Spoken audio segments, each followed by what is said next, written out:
Isang magandang araw po sa inyong lahat, mga minamahal kong mga magulang at kapatid sa Panginoon. Ito po ang inyong lingkod, si Pastor Ruel Camia po, mula po dito sa Winnipeg, Manitoba, Canada, para po sa ating pag-aaral ng salita ng Diyos ngayong umaga. Welcome po sa Tinig ng Pag-asa. Sa araw pong ito, ipagpapatuloy natin ang ating pong talakayan sa aklat ni Juan in the book of John. Nasa chapter 6 na po tayo, verses 22 hanggang 40 ang ating pag-aaralan. Medyo mahaba-habang basahin po ito, samahan po ninyo ako at ating pong basahin ang mga talata. The next day, the crowd that had stayed on the opposite shore of the lake realized that only one boat had been there and that Jesus had not entered it with his disciples, but that they had gone away alone. Then some boats from Tiberias landed near the place where the people had eaten the bread after the Lord had given thanks. Once the crowd realized that neither Jesus nor his disciples were there, they got into the boats and went to Capernaum in search of Jesus. When they found him on the other side of the lake, they asked him, "Rabbi, when did you get here?" Jesus answered, "Very truly I tell you, you are looking for me not because you saw the signs I performed, but because you ate the loaves and had your fill. Do not work for food that spoils, but for food that endures to eternal life, which the Son of Man will give you. For on him God the Father has placed his seal of approval."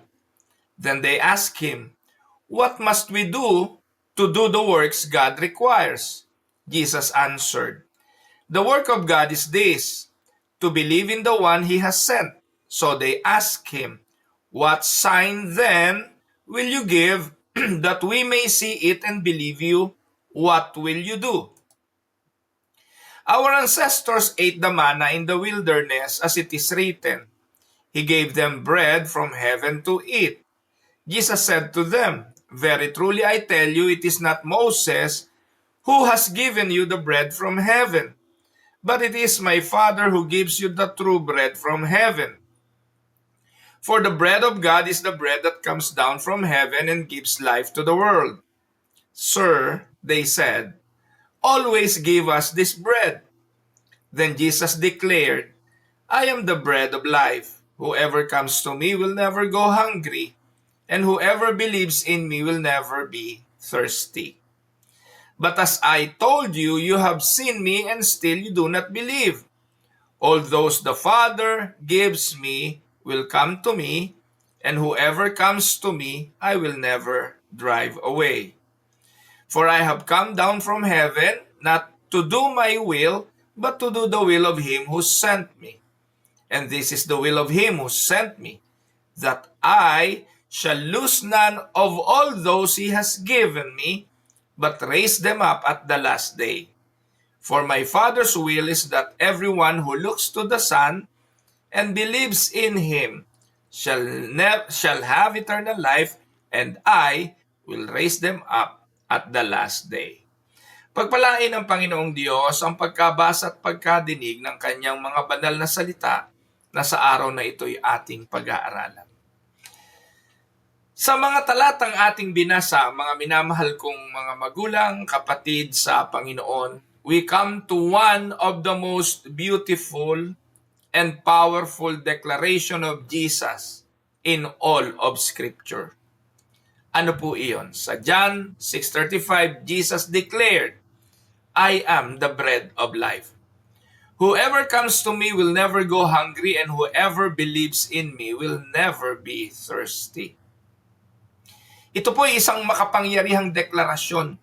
Maraming declaration si Jesus sa Bible. Sa John 1:1, binanggit doon, siya yung salita. Ang salita'y sumasa Diyos at ang salita'y Diyos. Sinabi ni Juan, "Behold, the Lamb of God that takes away the sins of the world." Binanggit ni Jesus, "I am." Binanggit ni Jesus, siya yung Lamb. He is the good shepherd. He is the vine. We are the branches. Ang dami pong declaration ni Jesus kung sino siya at kung ano siya. Pero dito sa John 6:35, dito po binanggit ng Panginoon na sa iyong tinapay na bumabang galing sa langit. I am the bread of life. Mga kapatid, tatanungin ko kayo, ano po ba ang layunin bakit tayo kumakain? Ang purpose ng ating pagkain para sa ating kabusugan. Pero every time nakakain tayo, it is but a reality, lipas lang ng konting oras, magugutom na uli tayo. Ganun sa pisikal. And most of the time, ang mga tao concerned lang sa mga bagay na pisikal. The world is full of hungry people. Ang mundo'y punong-puno ng mga taong laging gutom. Kaya nga po, ang tao'y patuloy na naghahanap buhay para makakain, para magtrabaho, upang sumahod at ang sweldo gagamitin pantugon sa pangangailangan ng sikmura. The world is full of hungry people. Kaya nga kahit basura kinakain, yung mga leftover na pagpag kinukuha, inire-repry at kinakain uli. Pero alam niyo po mga kapatid, there is a much greater hunger meron ng mundo. Hindi physical, kung hindi spiritual. Maraming kinauuhawan at kinagugutuman ng mundo. People hunger for meaning. Naghahanap ng kahulugan ng buhay. Kinauuhawan ito. Yung iba naghahanap ng merong kagutuman sa kapayapaan. May kagutuman sa pagpapatawad. May gutom sa pag-ibig. Sa kawalan ng seguridad. May gutom sa layunin, kagalakan, at buhay na walang hanggan. Those things are the things that most people are hungry about. Ang nakakalungkot po rito, hinahanap ng tao ang pantugon sa mga kagutuman na yan saan?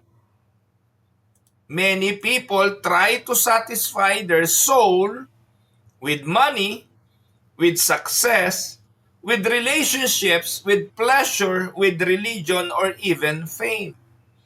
Di niyo po ba naaalala? Ito po yung inalok ni Satanas sa ating Panginoon eh. Dahil alam ng kaaway, alam ni Satanas na after doing fasting for 40 days, gutom na ang Panginoong Hesus. Kaya ang salubong ni Satanas sa Panginoong Hesus, gawing tinapay ang bato. We all know that Jesus can do that. But that is the offer of Satan. You can do whatever you want. Why don't you change the stone into bread? At alam natin mga kapatid, yun ng tubig naging alak eh.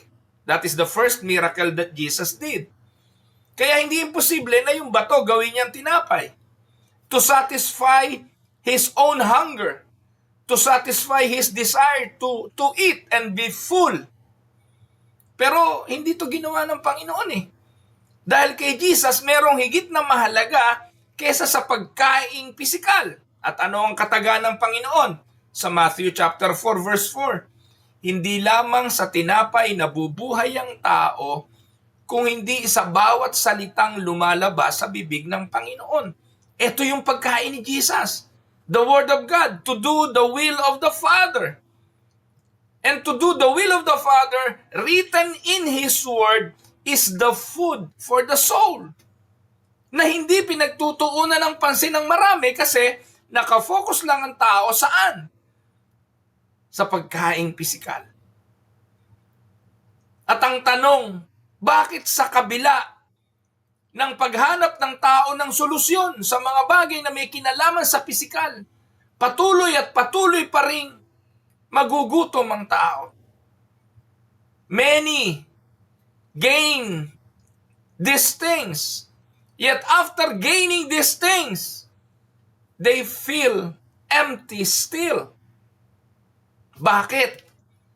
Sapagkat wala namang makatutugon sa kagutuman ng tao, ng kanyang kaluluwa, kung hindi ang ating Panginoon. The human soul was created for God, and only God in Jesus can satisfy the deepest hunger of the heart. Ano yung ikalawang temptation ni Satanas? Dinala si Jesus sa tuktok ng tore para maging Superman eh. Talon ka dyan, ililigtas ka naman ng mga anghel eh. Pagbagsak mo Jesus, sikat ka na. Dahil sigurado, liligtas ka ng mga anghel, makukuha mo atensyon ng tao, hahabulin ka nila, susundan ka nila. Marami kang magiging fans at magiging follower. Pero ginawa ba ito ni Jesus? Hindi. Tapos yung panghuli, sige, ibibigay ko sa iyo lahat ng ito, lumuhod ka lang sa akin. Ang akala ni Satanas, Jesus is hungry for all of those material things. Kung ibang tao yon, baka yung iba nga binebenta kaluluwa, magkaroon lang ng mga ganung mga bagay. Pagluhod lang, simple lang yon, luluhod ka lang, bibigay sa iyo ang lahat. Yung iba nga nagbebenta na ng kaluluwa, nagbebenta ng puri, nagbebenta ng dangal, ikinokompromiso ang integridad para lang sa konting material na pakinabang.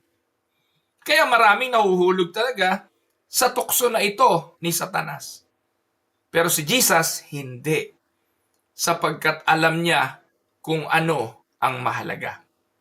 At yun ang itinuturo niya dito. In John chapter 6, the crowd followed Jesus after he miraculously fed the 5,000. At noong napakain niya ang 5,000, aba, matindi. Sabi ng mga tao, kung araw-araw ganito, papakainin tayo ng tinapay at ng isda na laging may sobra. Aba, gawin na natin siyang hari. But Jesus wanted them to understand something greater. He did not come merely to give bread. He came to be the bread. Sa araw na ito, mga kapatid, we will learn yung maling uri ng paghahanap. Maraming mga tao, totoo naman, humahanap sa Panginoon, pero hindi humahanap para sa kaligtasan ng kaluluwa. Mamaya tatalakayin ko yan. Pangalawa, the true bread from heaven. Ano ba ang tunay na pagpapalang galing sa langit? Mga material na bagay? Kung ang magsasalita si Oriel Balano ng G12, yung mga pastor ng G12 at saka si Eddie Villanueva ng JIL, sasabihin nila ang mga galing na tinapay sa langit ay ang mga pagpapalang material. Mga physical na benefits of being a believer. Pero dito lilinawin natin, ano ba talaga yung tunay na tinapay na galing sa langit? Makikita rin natin yung sovereign grace ng Diyos when it comes to salvation at panghuli, yung assurance of salvation na itinuturo sa atin ng mga talatang ito. Kaya kung hindi nyo alam, nawawala ba kaligtasan o hindi, dito po sa mga talatang ito ng John chapter 6, ang doktrinang ito'y malinaw na itinuturo. So samahan po ninyo ako at isa-isahin natin ang mga talata at ating pag-aralan. Makikita po natin yung unang punto, the wrong kind of seeking. Ang mga tao, pagkatapos na ang Panginoon ay gumawa ng himala ng pagpapakain sa 5,000, totoo, hinanap nila si Jesus. Di ba, Pastor, lagi mong itinuturo dito sa Tinig ng Pag-asa, Romans chapter 3, verse 10 to 11, no one is righteous, none, not even one. No one seek God, no one understand. Bakit ngayon tinuturo mo may mga tao naman pala na naghahanap sa Diyos? Sa Romans 3:11, sabi mo, no one seek God. Walang humanap sa Diyos. Walang nakakaunawa. Bakit dito ang unang punto na gusto mong bigyan ng emphasis ay yung mga taong naghahanap kay Jesus? Di may naghahanap pala kay Jesus. Contradiction ba yan doon sa talata sa Romans 3:11? Mga kapatid, hindi. Unawain lang natin ang konteksto. Sa atin pong pag-aaral sa John chapter 6, after Jesus fed the multitude, ano ginawa ng Panginoon? Pinauna niya yung kanyang mga alagad, pinasakay niya sa bangka, at tatawid ng lawa.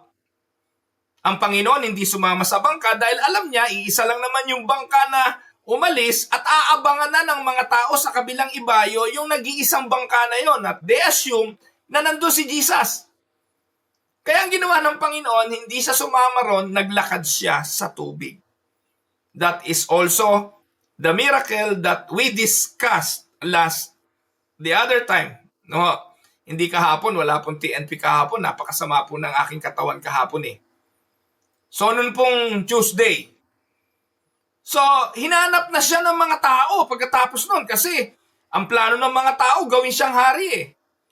So, at first glance, mukhang itong mga taong ito na naghanap sa Panginoon ay espiritual. Kasi nga po, ang sabi ng Bible eh, wala namang naghanap sa Diyos eh. Kung merong naghanap sa Diyos, talagang sila yung mga na-regenerate na. Sila yung mga na-born again na, kaya nila hinanap si Jesus. Pero hindi.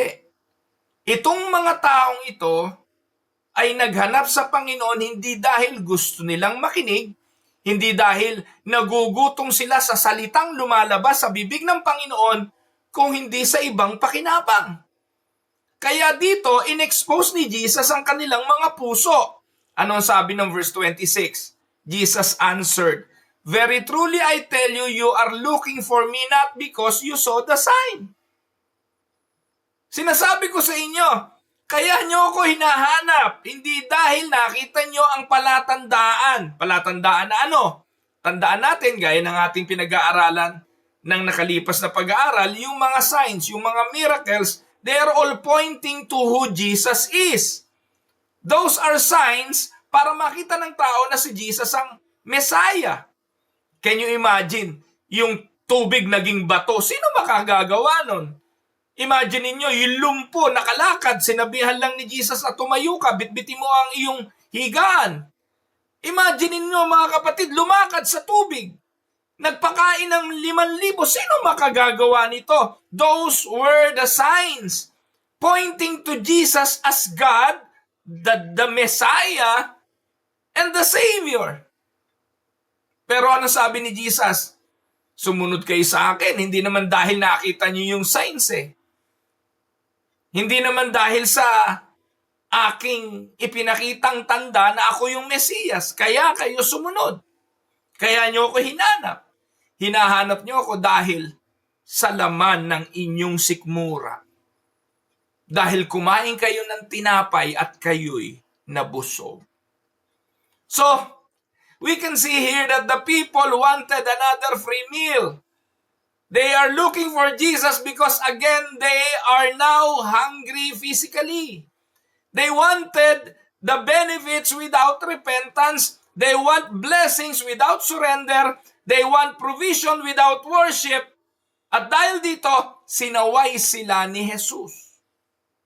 So verse 27, ang sabi, "Do not work for food that spoils, but for food that endures to eternal life." Kung uunawain niyo yung mga talatang yan, simple lang ang sinasabi ng Panginoon dyan eh. Huwag puro material na bagay ang isipin ninyo. Huwag puro laman ng sikmura ninyo, intindihin nyo. Unawain ninyo at intindihin ninyo na ang mahalaga ay ang inyong mga kaluluwa kaysa sa inyong pisikal na katawan. May talata sa Bible, sabi ng Panginoon, "What shall profit a man if you gain the whole world and loses your soul?"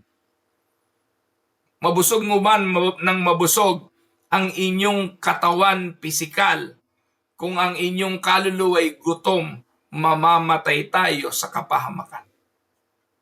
Amen? Alam niyo mga kapatid, totoo, many people today approach God the same way. They seek Jesus but in the wrong motive. Many go to church for a wrong motivation. They go to Christ for a wrong intention with a wrong purpose. Some come to church only when they need healing. Some come to church only when they have financial problems, when their marriage is collapsing and failing, or they want blessings. Kaya sikat na sikat yung mga Pentecostal eh. Sikat na sikat yan si Eddie Villanueva, dadami pa yung simbahan yan. Kasi wala namang sermon niya na hindi prosperity. Walang sermon niya na hindi mag-eengganyo sa tao na sumunod kay Kristo dahil sa pakinabang, dahil sa healing, solution ng financial problems, solution ng collapsing marriages, at pagpapala. Laging turo ng mga yan, Kapag ikay mahirap, ikaw ay isinumpa. At maraming mga tao ang ganito. Kaya ang nangyayari, kapag ang buhay ay nag-improve na, they disappear. They seek the gifts of Christ more than they seek Christ Himself. Tandaan mga kapatid, huwag niyo itong kalimutan. True faith desires Jesus, not merely the benefits of Jesus. Amen? Now, sa umagang ito, tanungin niyo ang inyong mga sarili. Why do I follow Jesus? Is Christ my treasure? Or am I only interested in what He can give me? Tandaan niyo mga kapatid, ang mabuting balita o ang ebanghelyo o ang gospel is not come to Jesus and get everything you want. Pag may narinig kayong ganyang pastor, alam nyo, scam yan. Pag narinig niyo yung pastor na nagsabing, come to Jesus and you will be blessed. Come to Jesus and you will be healed. Come to Jesus and you will never go hungry. There will be food on your table. Come to Jesus and your marriage problem will be solved. Come to Jesus, you will be successful. Hindi po yun ebanghelyo. The gospel is, come to Jesus because He is everything you truly need. Yan ang mabuting balita. Bakit? Si Jesus lang ang namatay, nabuhay, nagbuhos ng kanyang dugo sa krus ng Kalbaryo upang mapatawad ang ating mga kasalanan. Iyon ang good news. Amen? Kaya dito, sinaway niya, huwag puro pagkaing pisikal, huwag puro material, huwag puro pangarap sa buhay at sa mundong ito. Isipin ninyo ang hindi nabubulok. At ito ay ang buhay na walang hanggan. Pagkatapos nito, ipinakilala ni Jesus ang kanyang sarili. Sinabi niya na siya ang true bread from heaven. Verse 28 to 35. Then they asked him, anong kailangan namin gawin na hinihingi ng Diyos na gawin namin? Sumagot si Jesus, the work of God is this.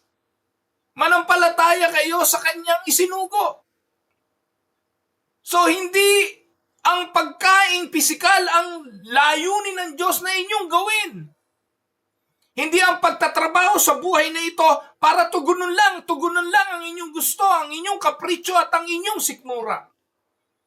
Nagtanong yung mga tao, ano ba yung pinapagawa ng Diyos? Ano ba yung gusto ng Diyos na gawin namin? Sumagot si Jesus, the work of God is this, to believe in the one He has sent. Sino yun? Ang sabi ng mga tao.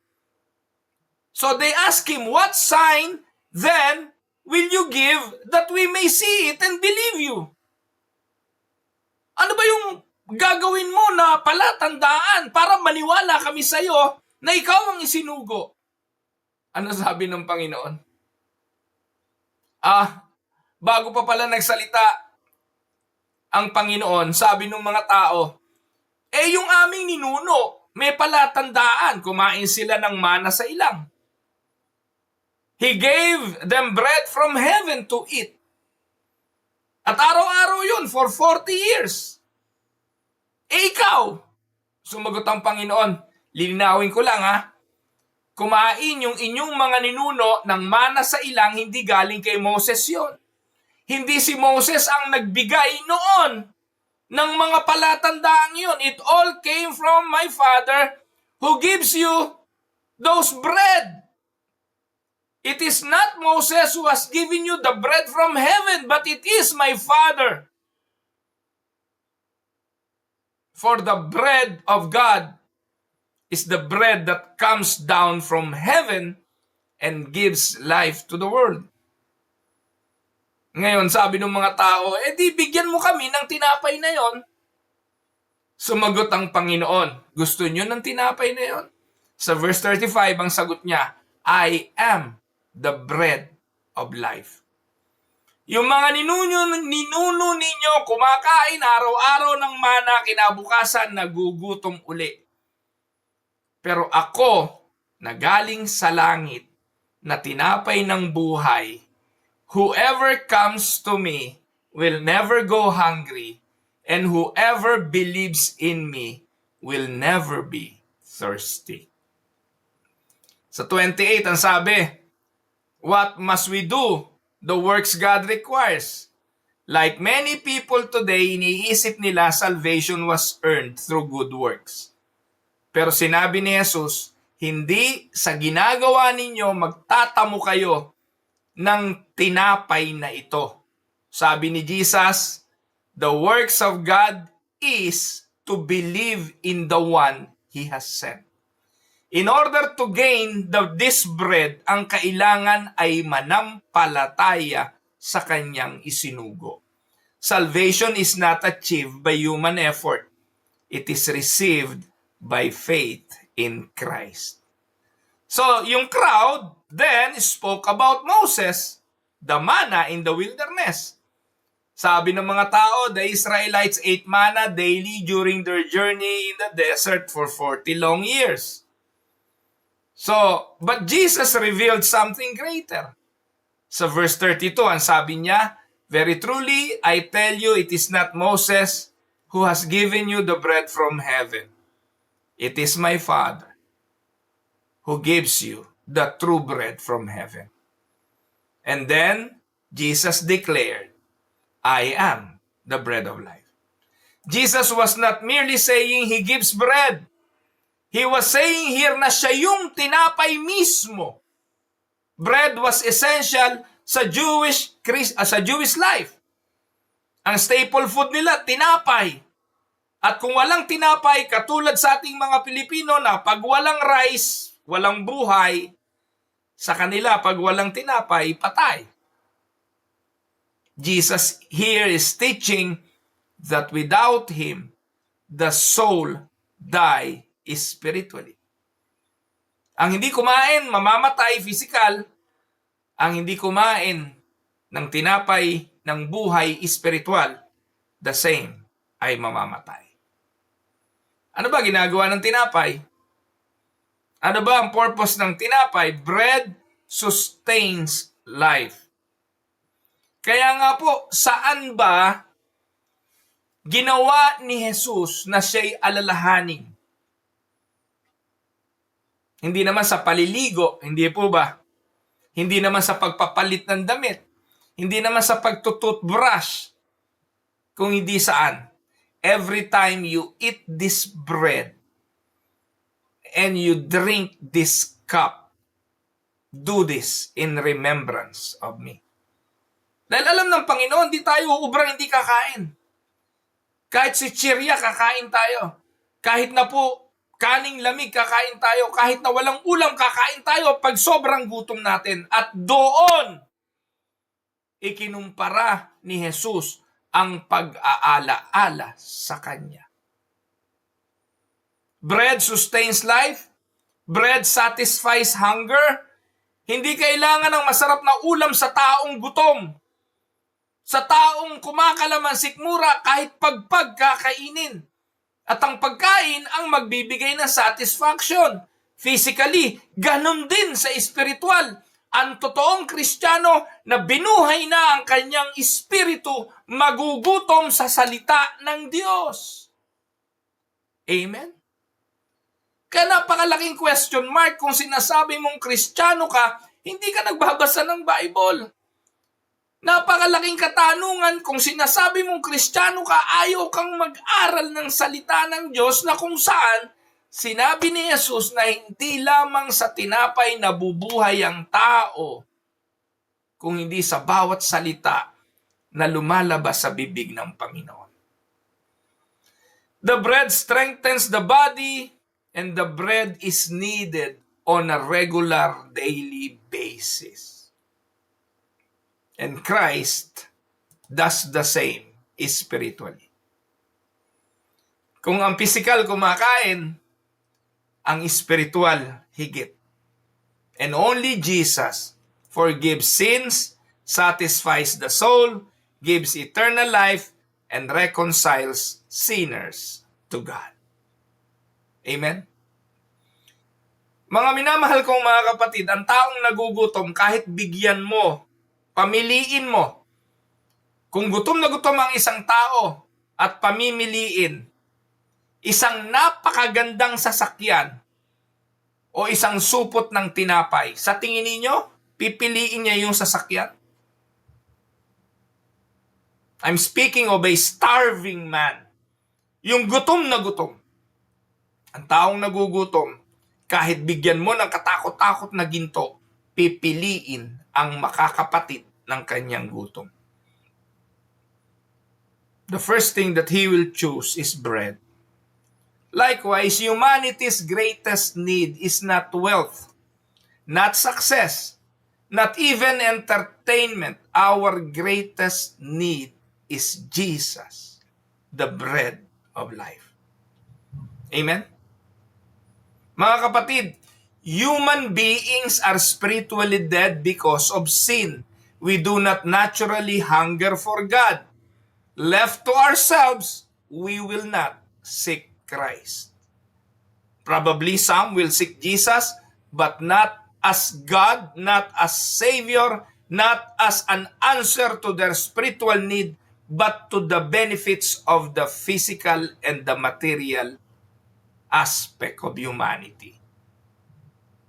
Tandaan mga kapatid, God graciously opens blind eyes and draws sinner to the Savior.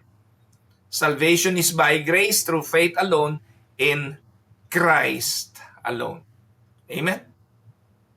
Now, sa verse 36 to 39, makikita natin, salvation is the work of God's sovereign grace.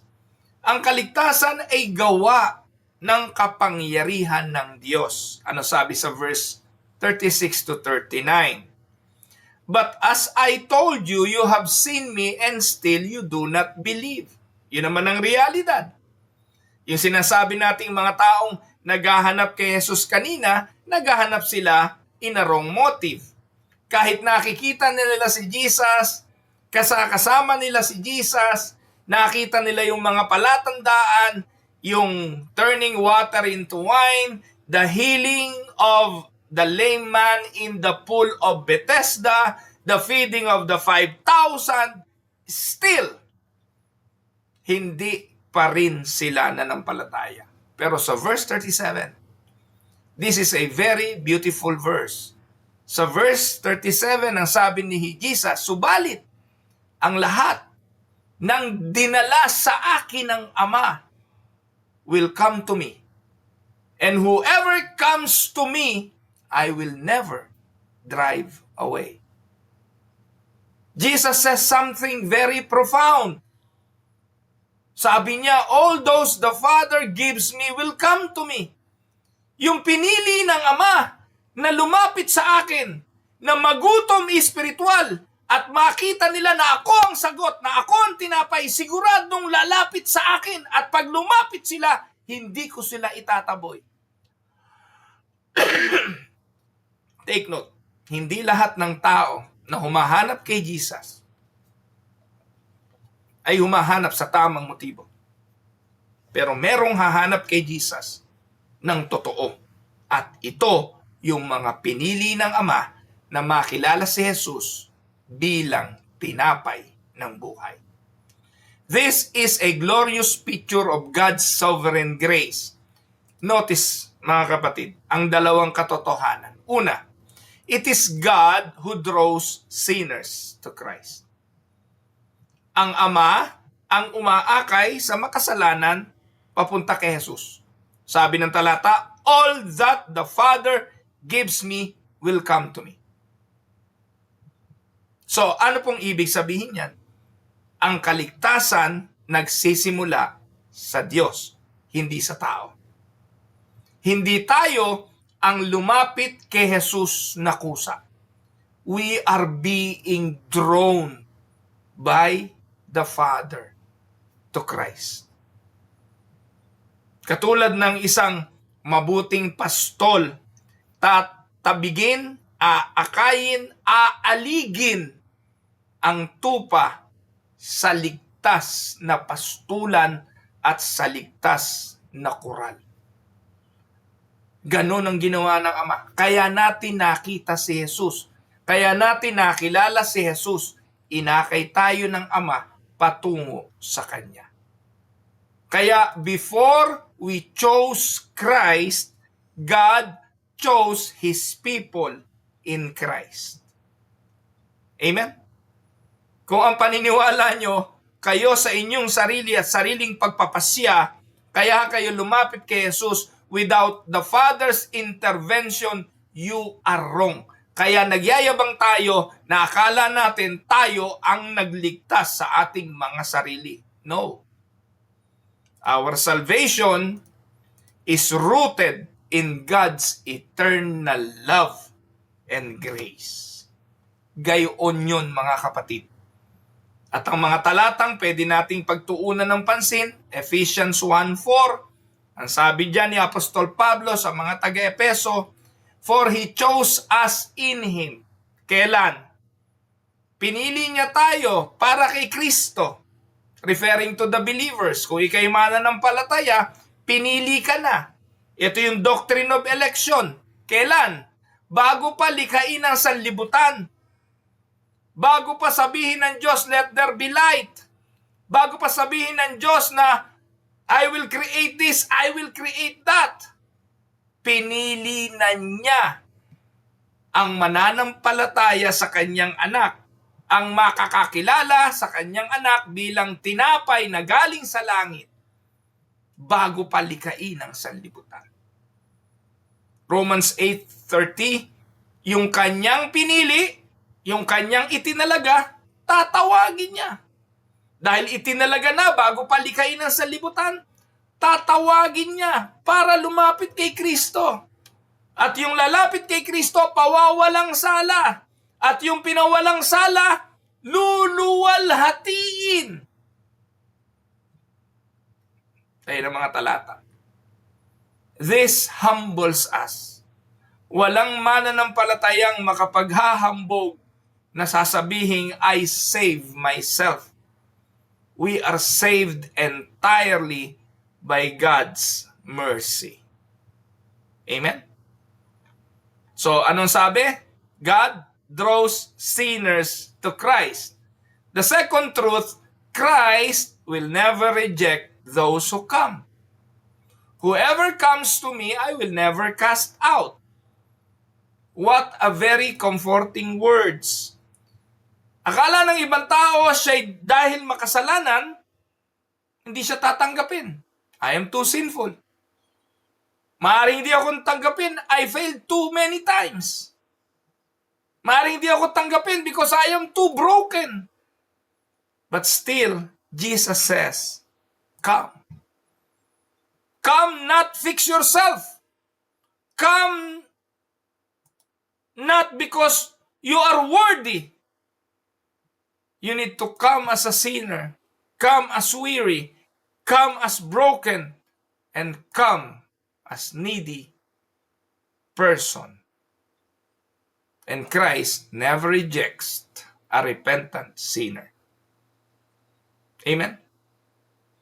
Do you remember the prodigal son returning to his father? Nung pumasok sa kanyang isipan na sa bahay ng aking ama maraming katulong, at kumakain ng sapat, samantalang siya gutom na gutom, physically hungry. Walang makain, kahit pagkain ng baboy, physically exhausted, physically weary, physically dirty, physically needing something to eat. Pero ano nagtulak sa kanya para bumalik?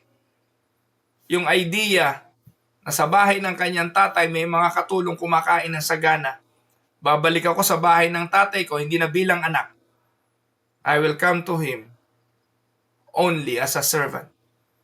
I will ask him to consider me as one of his servants. Hindi niya nilinis ang kanyang sarili bago pumunta sa tatay. The prodigal son returned filthy, ashamed, and broken, needy. But when the Father saw him, the Father ran toward him with compassion. That is the heart of Christ toward sinners. Those who come to him by faith, surely he will not reject those who come. Amen? Susunod, pang-apat na punto. Jesus gives eternal security to his people. Mababasa natin sa verse 39 and 40, and this is the will of him who sent me, that I shall lose none of those he has given me. Yung mga ibinigay, drawn by the Father to Jesus, Christ will not reject those, and those whom the Father gave him, no one will be lost. Kaya ito yung assurance of salvation. Yung nagtuturo na pwedeng mawala yung kaligtasan na kay Kristo ka na nga, ibinigay ka na nga ng Ama sa Kanya, tinanggap ka na nga ni Jesus at hindi ni-reject, paano ka pa mawawala? Ano sabi ni Jesus? Sa bibig na nga ni Jesus galing eh. And this is the will of him who sent me, that I shall lose none of all those he has given me. Bakit? Kasi bubuhayin ko sila sa huling araw. Mga kapatid, kung naghahanap kayo ng mga talata para patunayan ang doktrina ng preservation or perseverance of the saints, iyan yun. This is the beautiful doctrine of perseverance of the saints or preservation of saints o yung assurance of salvation. Truly, sabi ni Jesus, those truly saved by Jesus will never finally be lost. Kaya pag ang pastor mo nagtuturo na pwedeng mawala kaligtasan, isa lang ibig sabihin, hindi niya naiintindihan paano nagliligtas ang Diyos. Kaya if you are on a church that your pastor is teaching that you have possibility of losing your salvation, sablay ang pagkaunawa niya sa mga talatang ito. Those truly saved by Jesus will never finally be lost. Why? Because salvation does not depend ultimately on human strength. It depends on Christ's power. So if salvation depended on us, none of us would survive spiritually. Kung nakadepende nga ang kaligtasan sa iyo, ay mawawala nga yun. Pero dahil ang kaligtasan ay nakadepende sa Diyos, sa Ama na nagdala sa atin kay Jesus, at ang dinala ng Ama kay Jesus, hindi niya re-rejecten, at kanyang ililigtas, hindi makakatakas sa kanyang kamay, at bubuhayin niya sa huling araw, paano ka mawawala? But Jesus preserves his people. The believer perseveres because God preserves. Christ keeps his sheep. Ang sabi ng Panginoon, John 10:28, sorry, hindi ko na ilagay sa PowerPoint dito eh. John 10:28, ang sabi ng Panginoon, I give them eternal life, and they shall never perish. No one will snatch them out of my hand. Dahil wala sa PowerPoint, ulitin ko. John 10:28. I give them eternal life, and they shall never perish. No one will snatch them out of my hand. Tanong, sino nagbigay ng buhay na walang hanggan? Si Jesus. Meron bang mapapahamak? Wala. Sabi ng talata. May makakaagaw ba sa kanyang kamay? Wala. Tandaan, mga kapatid, believer, there will be struggles. There will be temptations. There will be seasons of weakness. But if your faith is truly in Christ, He will hold you fast. Your hope is not your grip on Jesus. Your hope is in His grip on you. Kung tayo nakahawak, makakawala nga tayo. Pero praise the Lord, hindi ganon. Siya ang may tangan sa atin. At ang sabi niya sa talata, no one will snatch them out of my hand. Amen? Now, for some practical application, anong dapat nating gawin? Kapatid, ikaw na nakikinig, una mong gawin, come to Christ daily. Just as bread is daily nourishment, Christ must be our daily spiritual food. Anong dapat nating ginagawa? Dapat tayo'y nag-i-spend ng time sa pag-aaral ng Bible. Mauhaw kayo sa salita ng Diyos. Magutom kayo sa salita ng Diyos. Hindi sapat ang isang beses isang linggo na pupunta kayo sa simbahan, makikinig kayo ng mensahe ng pastor. Mapalad kayo kung ang tatalakay ng pastor ay expository preaching talaga ng Bible. Paano pag nakadali kayo ng pastor na babasa ng isang talata, papaikot-ikutin yung talatang yon o minsan nga, binasa yung talata, hindi naman tinalakay. Tama? Gaano karaming pastor ang ganun? Puro topical preaching. Babasa ng isang verse, magkukwento ng katakot-takot na kwento, puro testimonies ng ganito, ng ganon. That is not the preaching of the word. Sanay naman kayo sa tinig ng pag-asa. Wala po tayong ginawang pag-aaral dito na hindi natin hinihimay isa-isa. Alam niyo po mga kapatid, ito ang totoo, hindi po sa pagyayabang. Pag nasanay kayo sa TNP way of preaching, pag nagsimba kayo, tatamarin na kayong makinig sa mga pastor na storytelling alay. Yun ang totoo. Marami na ako narinig dito na nagpapatotoo. Bakit nga ganun, Bishop? Pag nakikinig kami, wala na kaming makitang sustansya. Bakit? Puro kwento, 3 puntos ng mga opinyon na hindi naman sinabi ng banal na kasulatan. Mga how-tos. Alam niyo yung mga how-tos? How to be this, how to be that. Ganun ang mga mensahe. Totoo naman mga kapatid, di naman madaling magpastor. Di naman madaling mag-aral.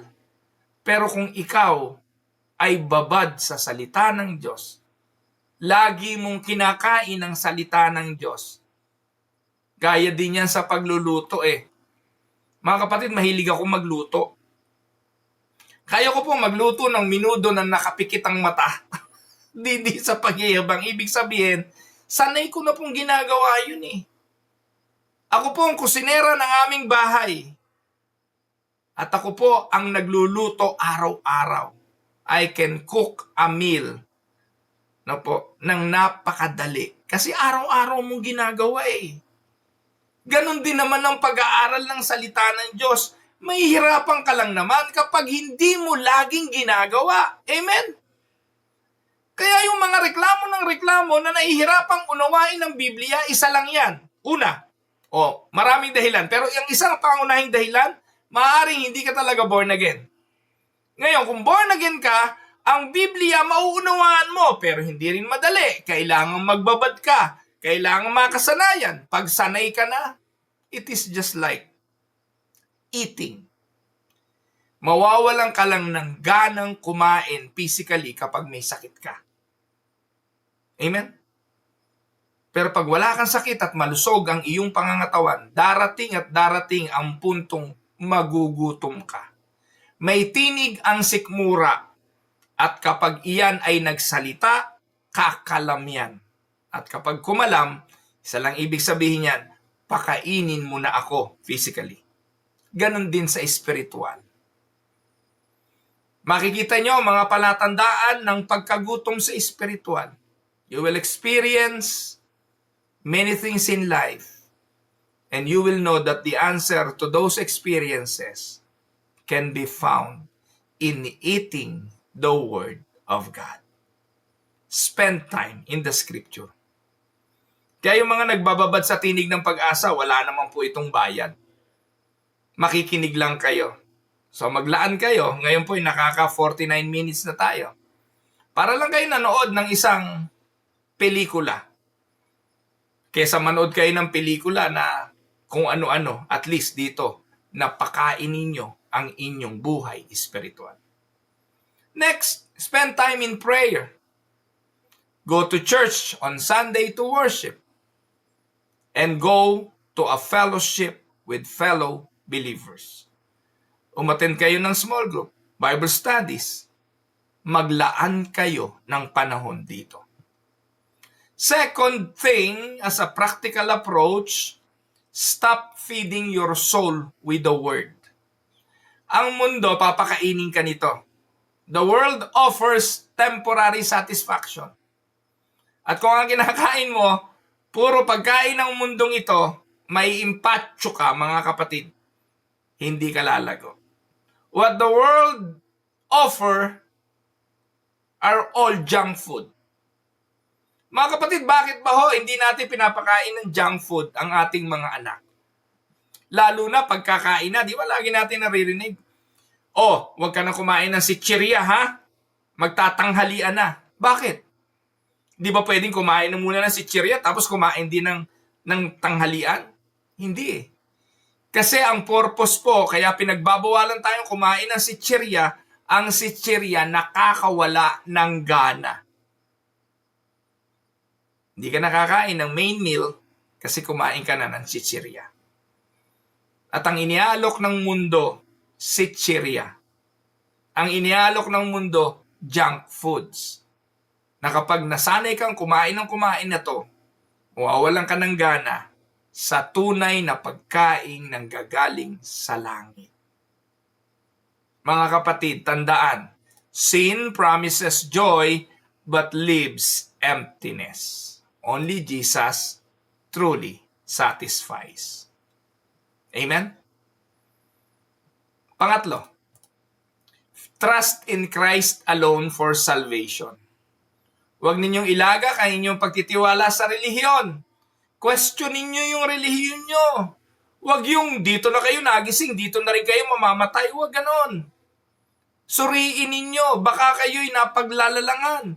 Baka kayo'y naluloko ng inyong relihiyon. Tingnan ninyo sa liwanag ng salita ng Diyos, hindi masamang magkumpara. Baka ka madaya. Kapag yung pastor mo sinasabing, huwag niyong pakinggan ganyan. Huwag kayo manonood dyan kay Pastor Ruel, malilito kayo. Isa lang ibig sabihin nun, meron silang itinatago. Meron silang inililihim sa inyo na kapag inyong nadiskubre, lalayasan nyo sila at magsasawa kayo sa mga bagay na kanilang ginagawa. Maging mapagsuri kayo, mga kapatid. Do not just seek fellowship. Oo, dyan sa simbahan mo, nandyan mga kamag-anak mo, nandyan ang mga kaibigan mo, masaya dyan ka na kinasal, dyan ka binautismuhan, pero wag mong hayaang dyan ka mamatay kung sa tingin mo sablay ang mga itinuturo. Maging mapagsuri kayo. Kaluluwa ang nakataya rito at hindi lang inyo, kundi ang susunod na henerasyon.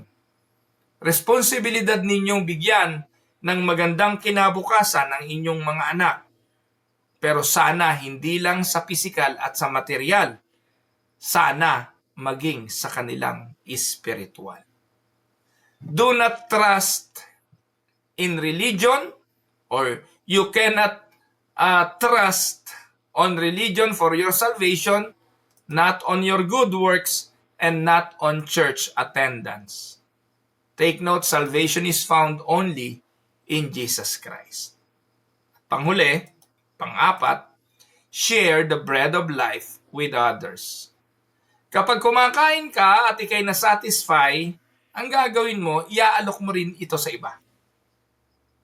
Tama? Kaya lagi kong sinasabi din sa Tinig ng Pag-asa, pag nakinabang po kayo rito, i-share nyo sa iba. Kasi katulad yan ng tinapay, kung nakakabusog ito at nakakasarap, ibahagi nyo rin sa iba. The world is spiritually starving. People need more than motivation. They need the gospel. Tell others about Jesus. Amen? Ang mga taong humanap sa Panginoon noon ay hinanap siya for the stomach. And Jesus offered them bread for their soul. Today, Christ still says, I am the bread of life. The question is, have you come to Him? Take note, money cannot save you. Religion cannot satisfy you. Good works cannot remove your sin. Only Jesus can give eternal life. So my challenge, come to Him, trust Him, feed upon Him by faith, and you will never be hungry again. Amen? So, reflection questions po tayo. 1. Why do people often seek Jesus for temporary blessings rather than eternal life? 2. What does it mean that Jesus is the bread of life? 3. In what ways does the world try to satisfy spiritual hunger? 4. How does God's sovereign grace humble believers? 5. What comfort do you find in Christ's promise to never cast out His people? At panghuli, are you feeding your soul daily with Christ and His Word? Tayo po'y manalangin. Father, thank you for sending your Son, our Lord and Savior Jesus, the bread of life. We confess that we often seek satisfaction in the things of this world instead of in Christ alone. Patawarin mo po kami sa pagiging mapaghanap ng aming mga puso. Turuan mo kaming magutom sa katwiran at pilitin mo kaming kumain ng iyong mga salita bawat oras. May you draw sinners to yourself by your grace and your sovereign will. May you strengthen believers to trust fully in you, our Lord Jesus. Salamat po sa inyo. Sa paniniwala at sa katotohanan ang lumapit sa iyo, hindi mo itataboy. May our lives point others also to the true bread from heaven. In Jesus' name we pray. Amen. Maraming salamat. Ito po ang inyong lingkod, si Pastor Ruel, para po sa Tinig ng Pag-asa. God bless everyone.